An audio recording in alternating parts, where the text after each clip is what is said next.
जय जय जय श्री शिव शंकर भोलेनाथ। जय जय जय श्री शिव शंकर भोले। श्री शिव महापुराण। नमो नमः।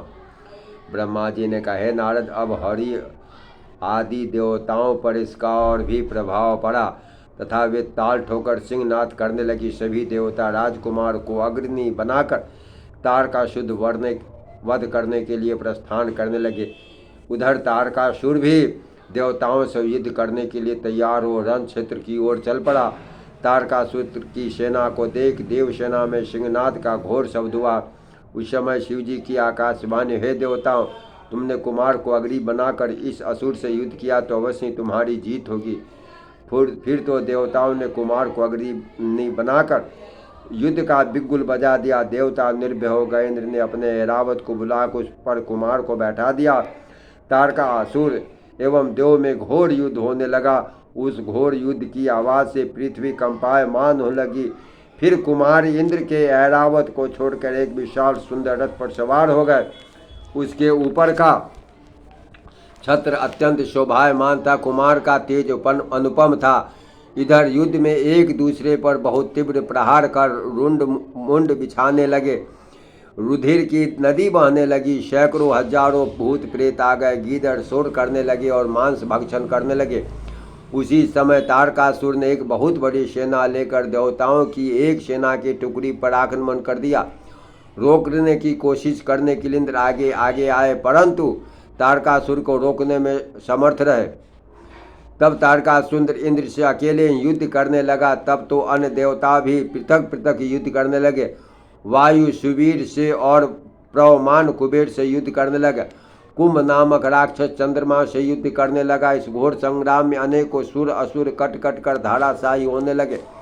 युद्ध भूमि लाशों से पटने लगी। ब्रह्मा जी बोले, हे नारद, आगे युद्ध का हाल इस प्रकार के देवता असुरों में जब घोर विनाशकारी युद्ध आरंभ हुआ तो असुर सम्राट तारक ने देव सम्राट इंद्र पर एक शक्ति का प्रयोग किया, जिससे इंद्र घायल हो गए। उस समय इस प्रकार अपनी अस्त्र चलाने की निपुण शैली के कारण सभी लोकपालों को घायल कर दिया। यह चरित्र देखकर शंकरगण वीरभद्र ने क्रोध करके अपने वीरगणों से चेष्टित हो तारक के निकट जा उस पर भीषण मार करने लगे। सभी दैत्य मिलकर वीरभद्र से भीषण युद्ध करने लगे। त्रिशूल, पाशा, खड्ग, फरसा आदि आयुधों पर खुलकर प्रयोग होने लगा। उसी समय तारक ने अपने त्रिशूल से वीरभद्र को घायल कर दिया। वीरभद्र क्षण मात्र में मूर्छित हो गिर पड़ा। फिर तो और भी दैत्य उन पर आक्रमण कर मारने लगे। तब वीरभद्र होश में आ घोर युद्ध करने लगा। उस समय शिव जी पास में आकर करने लगे, हे वीरभद्र, तुम तारक के सामने से हट जाओ, तारक तुम्हारे से नहीं मरेगा।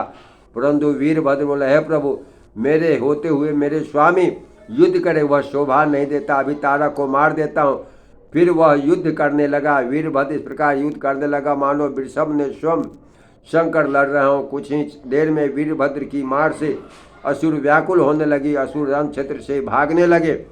तब तो तारक 10,000 भुजाओं बनाकर देवों से लड़ने लगा। महाबली तारक ने छंद मात्र में वीरभद्र को परास्त कर दिया। तब विष्णु जी अपनी गदा लेकर आगे आए तो उसने उनको भी मार गिराया।